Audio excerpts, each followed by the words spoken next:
I'm very excited to have Sue Tabashnik as a guest today. She has written 4 books related to Patrick Swayze. She has also written articles for the official Patrick Swayze International Fan Club. Today, we're going to talk about a couple of Patrick Swayze films. Sue, thank you so much for coming on the show. Oh, I so appreciate you having me, John. It's great. Oh, thank you. Let's just jump right in. Can you tell us a little bit about yourself? Oh, wow, sure.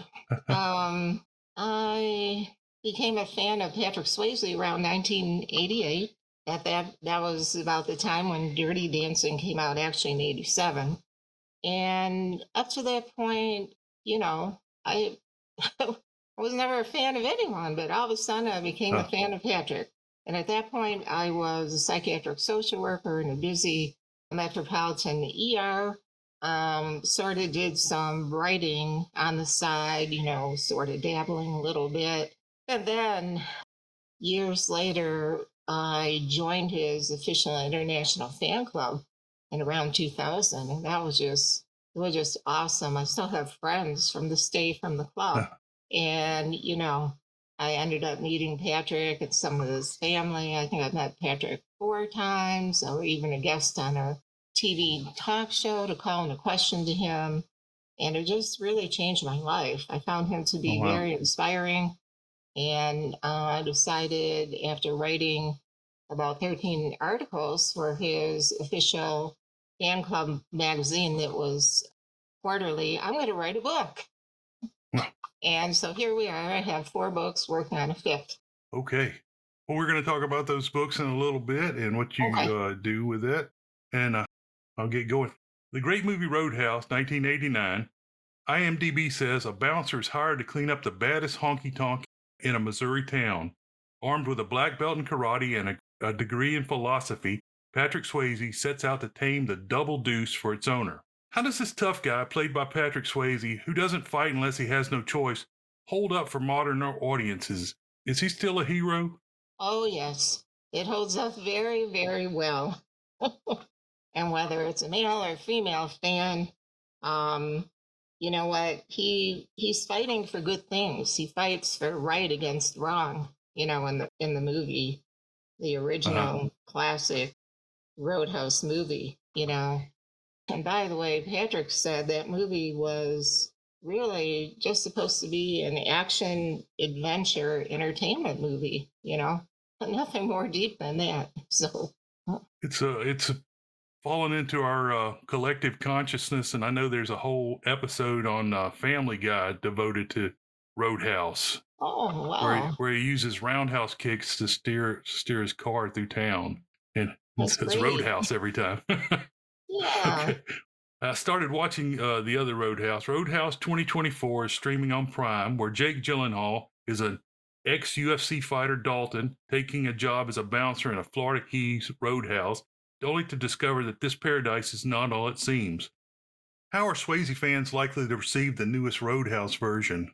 First of all, the fans just greatly miss Patrick. Okay. Uh huh. There's no question, there's no doubt. I think people in general who are a fan of Patrick just super miss him. So there are many fans who will not even watch a remake of any of Patrick's movies.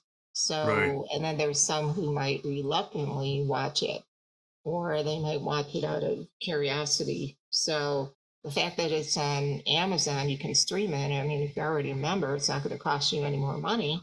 So, that makes it easier for people to watch instead of having to go out to a movie theater and pay, what, $20 for a ticket or Right. something. But the fans, there's a notion that there's no way that Patrick can be replaced. Don't touch any of his movies, just leave it alone. So, I mean, even Jake Gyllenhaal admits he had very big shoes to fill. And by the way, did you know Jake and Patrick, they worked together in Donnie Darko, a movie way back 2001, I believe. No, I missed that connection. I did not know that. Yeah, Jake was a star. He was only 19. Patrick played a supporting role, which is a very out of character role for him. He was a pedophile. So, Oh, anyway, God. Jake, he's gone. Maybe you've noticed he's gone. out of the way on all kinds of media to say how kind Patrick was on the set, how supportive he was, and he's trying to honor Patrick, in this new Roadhouse version. Um, so, I mean, I haven't read this little tidbit.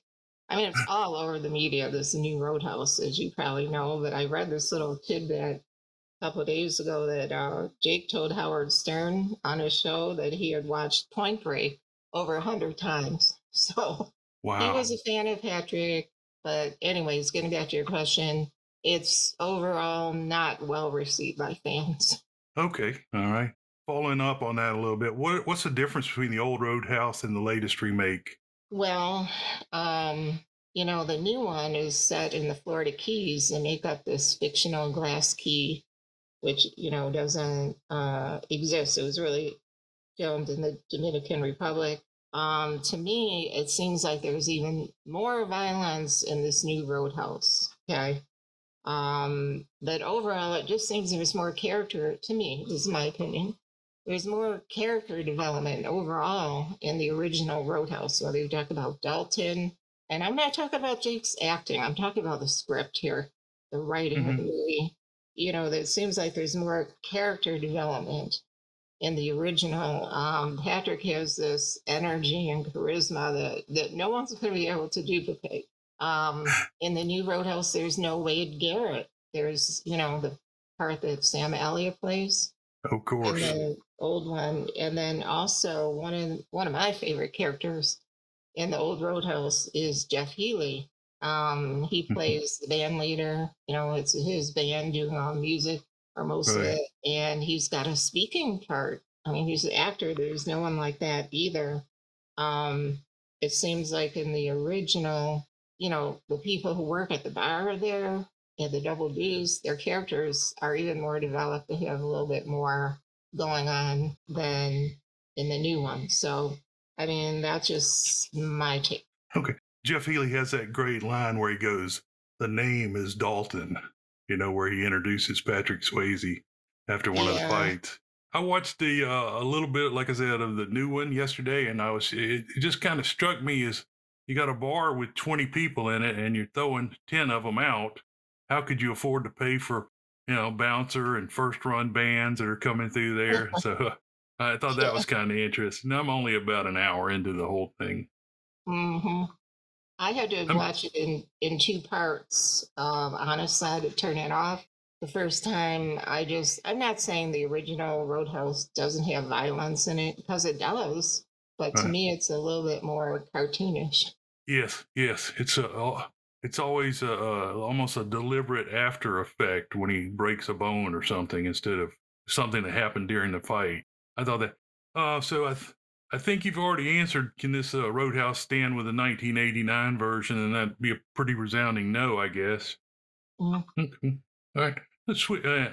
By the way, just for the record, I'm the Red Dawn fan. That's the one I would watch 100 times over and over. Well, I mean, they did a remake of that too that bombed, right? Yeah, it was terrible. I didn't I even didn't watch watch it. it, but that's No, what I heard. So, yeah, they turned it into some political thing, and I just didn't ever even bother to watch it. mhm. Okay, so we're going to switch a little bit. IMDb.com says Dirty Dancing 1987 is about spending the summer at the Catskills Resort with her family. Frances Baby Houseman falls in love with the camp's dance instructor, Johnny Castle. Now, Baby was played by Jennifer Grey, who also worked with Swayze in Red Dawn 1984. But this movie is about a lot more. It's about social class, trust, coming of age. What's captivated you most about the Dirty Dancing film? Well, I would say to me, the biggest thing is the love story between Baby and Johnny, between Jennifer Grey and Patrick Swayze. It shows the power of love. They accept each other for who they are, even though they're from the different backgrounds. There's an age difference, of course.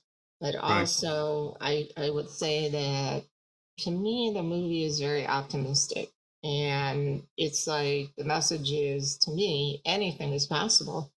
And I just really dig that. And then secondarily, I would say that the dancing and the music, how it was intertwined with the story, was also wonderful, very captivating. Great soundtrack. Great Yeah. soundtrack. Um, what are some of the things? This is, I believe, this is one of your questions. That what are some of the things that people may not know about Dirty Dancing? Okay, well, I could go on and on, but let me pick anything about Patrick and Dirty Dancing. But Yeah. you know what?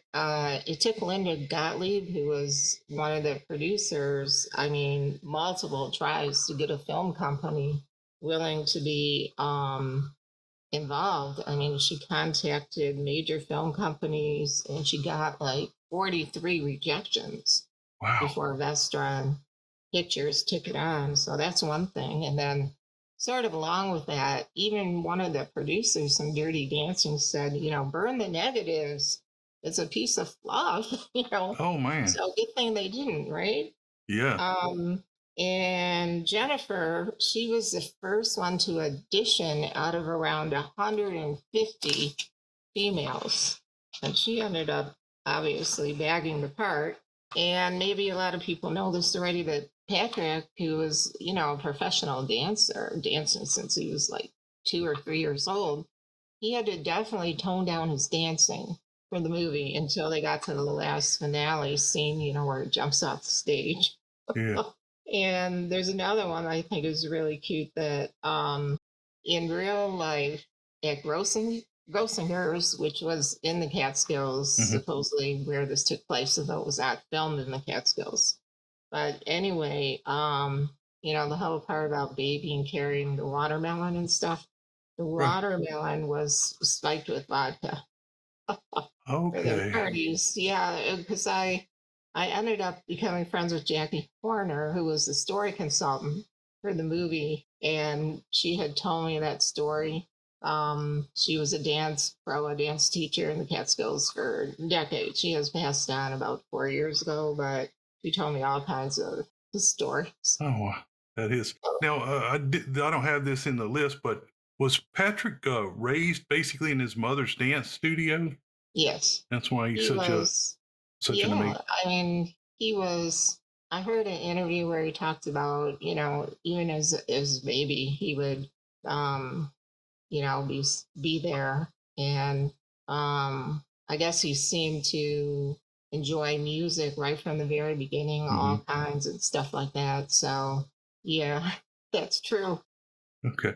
I started digging into Dirty Dancing a little bit more, and I was surprised to find that there was a musical and some places that you can visit that are dedicated to the movie. Will you please tell us what happens at a Dirty Dancing festival? Okay. Yeah, there let me just say the first that what you referred to, the musical or stage show, that's been in effect since 2004. Uh-huh. Written by Eleanor Bergstein, the same person who wrote the movie. And she deliberated a lot whether or not she wanted to do it, and she did it. And it's played all over the world, still playing. And I happen to see it here in Detroit. Um, so let's see. So there are basically two filming locations for Dirty Dancing. One was Mountain Lake in Pembroke, Virginia.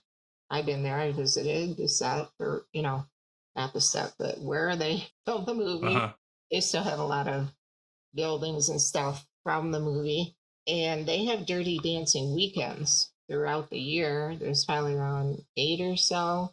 And then the second film location, Lake Blair, North Carolina, they have a Dirty Dancing festival once a year. It's been pushed to the fall. And I was lucky enough to go there. I was actually a guest speaker in 2018 for the festival.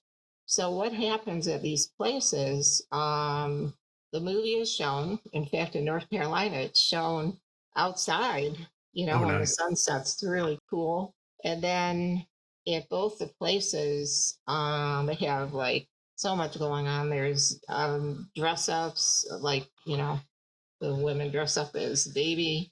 Oh, okay. They have contests. Like in North Carolina, they had a water lift contest actually in the lake there, and it was really kind of crazy. They have just different contests and trivia. It's all Dirty Dancing focused. There's dancing. Okay. In North Carolina, they have it's sort of almost like a fair. They have tons of vendors and they got music going on with the band, and it's really fun for Uh, any Dirty Dancing fan. There's more landmarks left in Virginia than in North Carolina. You can tour and see where Baby and her family, the cabin. You could even stay there if you want. And just Huh. various. There's a memorial stone to Patrick. There's the gazebo. Now their lake has usually it's dried up, so but they really modernized the hotel there. And then the hotel in North Carolina is where the cast stayed, and you can stay in the room where Patrick Okay. stayed or where Jennifer stayed. You Oh, can that's imagine, awesome. right? Now, you said they did the like the dancing lift in the water, so in case anybody fell.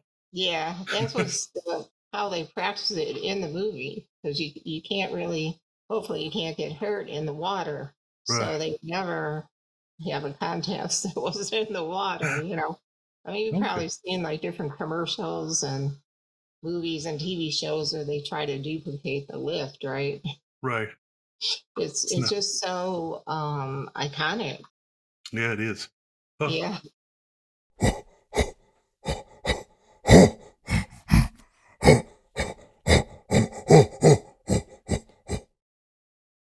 so, how successful do you think the Dirty Dancing sequel is likely to be? I think it's tentatively titled "Untitled Dirty Dancing Project 2025." Yeah. That's a really hard question to answer because once again, a lot of fans aren't happy. Now, the fact that Jennifer Grey is going to be playing Baby again, maybe Grandma Baby, and she's, no, for real, and she's Oh, an executive producer. And from what I mean, there hasn't been that much information out on the movie, especially lately. We right. got delayed because of the strike, but the little I've seen, it seems like she's determined to do a good job.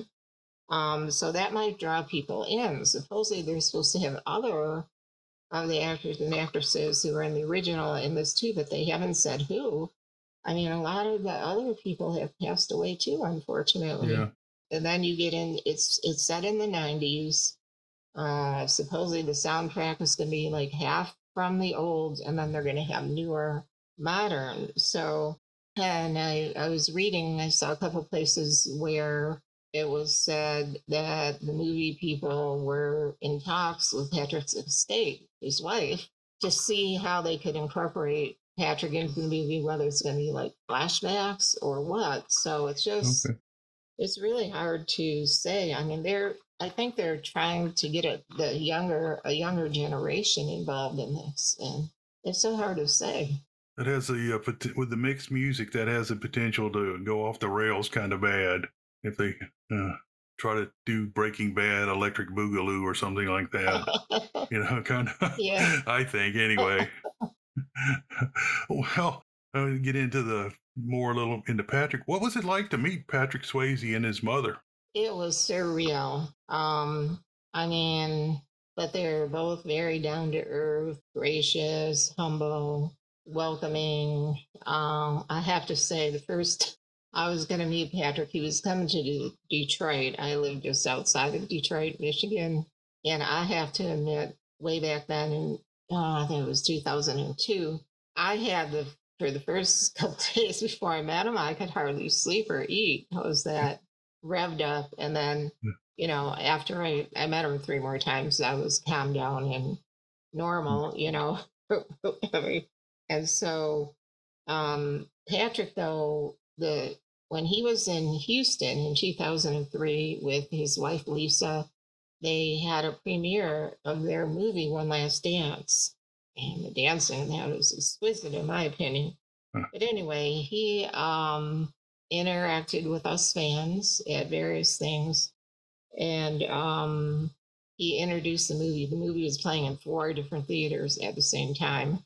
You Wow. can imagine, but we were in the fans had special seats in front of the family, and we were in the primary theater, and he gave a speech before the movie, and it was so passionate. The movie is focused on realizing your dreams. So I got to meet his wife, his wife's mother, his mother, and then his mother-in-law, because they had a reception After the screening of the movie. It was in a hotel. He was running around. There's like 1,000 people there, honestly. And he didn't even have like a bodyguard at Oh, first or security. And anyway, he was so passionate that convinced me I was going to go from writing articles for his fan club magazine to writing a book. okay. So, and it worked. So it was really cool meeting them. I bet it's always great, when you meet somebody and they're nice, and so many times you run into somebody you want to talk to, and then not so good.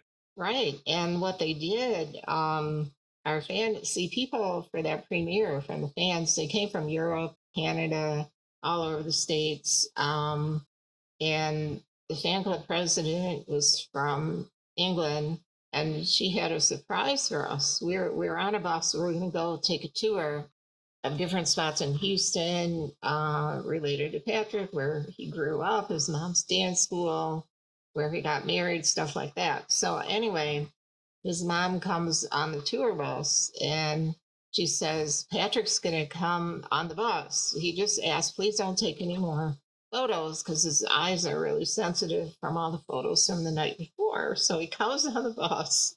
It was a total surprise. And he and his mom stayed on the bus with us for almost an hour. We could ask anything we wanted. I was like, happened being around the third row. It was just surreal. Yeah, I mean, how many people would do that? I'm not sure.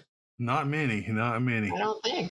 Well, this next one is kind of an inside joke for me. Can you tell us what Swayze has to do with takes a licking and keeps on ticking?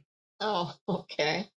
Well, actually, John Cameron Swayze was the person who did that. He was doing Timex commercials and, for the watch. And so Patrick was like a six cousin once removed from that gentleman.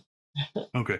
Back in Yeah. the pre-internet days, when we watched that commercial, the rumor was that John Cameron Swayze was his uncle. Like a first uncle. But I just bring that up because it'll be a little shout out to people my age that remember Oh, those commercials. okay. Yeah. Well, how do you think Patrick's life can be an inspiration to us all? Well, I think he brought his passion and his talent to make a difference in the world. I mean, look at all the movies that he left us. I mean, he did around 37 cinema movies, then he did TV movies, TV shows, and, Broadway, and he wrote songs and he sang the songs. He was an Arabian horse breeder. He Mhm. did a lot of charity events for them. So he's sort of he's inspiring because of all his talent, but he's also his character, his spirituality. Um, he was a fighter against adversity because I mean, obviously when he had pancreatic cancer, that's when it Mhm. came through the most. And to me, it was a very courageous, graceful fight against the cancer, And I mean, he was doing the TV show The Beast in Chicago when he was ill with cancer. He was working during the week, like 10 to 12-hour days, and then flying back to the LA area for his chemo on the weekends. I mean, come Oh on. wow. So, and I think that was very inspiring to a lot of people. I mean, he didn't have to go on the Barbara Walters show. I don't know if you saw it. There was an interview probably around 6 months before he died, something like that. It's And been a he was while, like but I've seen it. talking about. Did you see it? I mean, yes, I believe it. It's been a long time, but I remember the Yeah, Barbara I Walters. mean, there was an initial interview way back in '88, and that also got me to be a big fan, right? Because he was broke down on the interview because she asked him about his father who had died suddenly of a heart attack, and he broke down and started crying, and he said, "Well, my dream was to have a ranch to honor my father. His father was into ranching and horses and stuff, and he Mm. ended up having two ranches. But anyways, he was an advocate for a lot of things in talking about the pancreatic cancer, he made a surprise appearance at the Stand Up to Cancer TV show. It was their first telethon, and Patrick was so ill they didn't even know if he would come on. So that was they didn't want to say anything ahead of time. So it was a big surprise when he came on, and of course, I got a standing ovation. I'll And bet.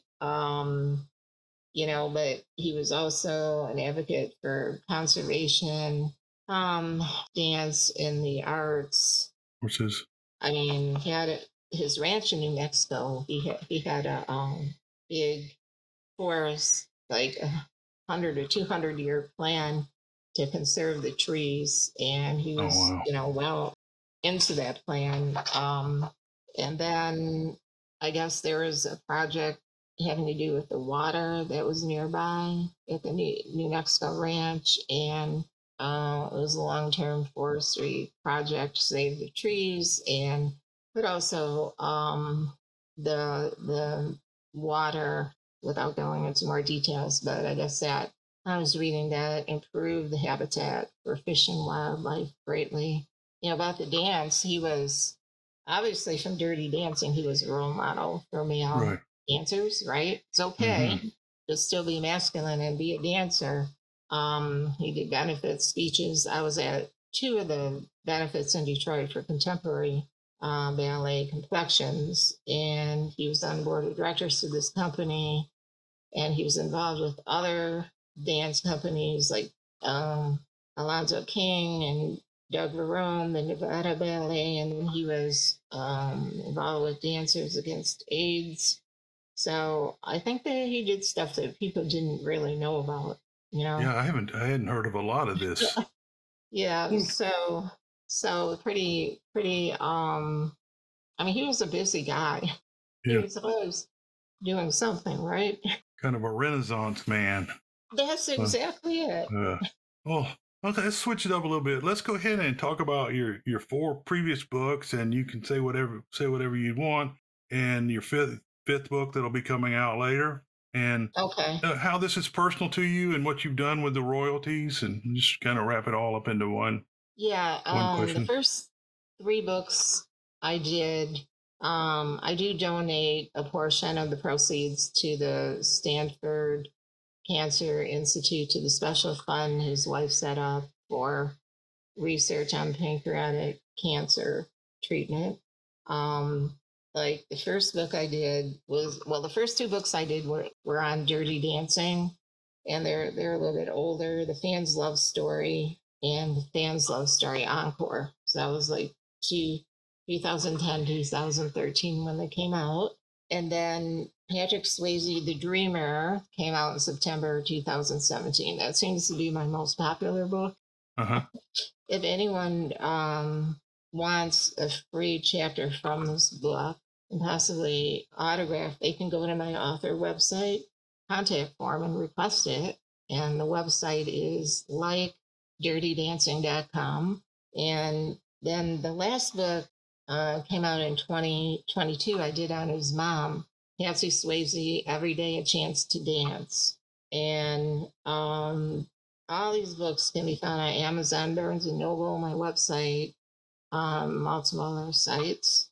And then my project I'm working on now is a brand new book on Patrick. It's basically tributes, stories, and memories by people who work with him, friends, family friends, and other people. So I'm not as far as to have a release date yet. Mm. Okay, well, I'll put links to the websites and the Amazon links in the description below. So anybody that's listening, you can go right in the description, and all the links will be there. I And really appreciate that, yeah, John. That was oh, really great. Also, yeah, on Facebook, I have two pages. There's a lot of Patrick Swayze pages as well that I go on. now if you want to, you said why is pancreatic cancer personal to you? If you want to talk about that, Yeah, sure. So many years ago, because I'm pretty old myself, John. Unfortunately, my grandmother, no, I am, she's 72 next month. So Anyways, many years ago, my grandmother unfortunately passed away from pancreatic cancer, and it was just Oh, a nightmare because no one could figure out what was wrong with her. And by the time, she had all kinds of things like, oh, you're depressed. You miss your husband. Oh, you have back spasms, muscle spasms in your back. There's nothing serious. And then by the time they figured out it was pancreatic cancer, she died 3 weeks later. oh So my God. then, yeah, so then, when Patrick got diagnosed years and years later, I don't know exactly how many years later, but then I come to find out that there's still no good diagnostic tool. It's usually still too late, and they go on symptoms. But by the time you have a lot of noticeable symptoms, it's too late, and they have to run a bunch of different tests to get a diagnosis. And they're not preventative, you know what I mean? It's only Right. after the fact. So that is being worked on, and that is hopefully they can come up with something better, So that is it was just a nightmare. So That is such a terrible cancer, and it's amazing that you've supported it and what you've done. It's very oh, thank you. important. Thank you. And like I said, the links are below, so go there and get your copy and support. Now, I guess this is the most important question. What have I forgotten to ask you? Wow, I mean, you asked me so many great questions. I, well, maybe I might just want to add, like, I, with my books, I am trying to preserve Patrick's legacy. Um, and I think, like I said before, it's sort of twofold, his performances, but also his character. And I know personally, he has been an inspiration to me. Like, I'm like, okay, if he can do that, fight against that pancreatic cancer, that I can do this, my Uh-huh. own battles. So I don't think I'm alone in having that sort of inspiration. So that would wrap it, I think. Okay.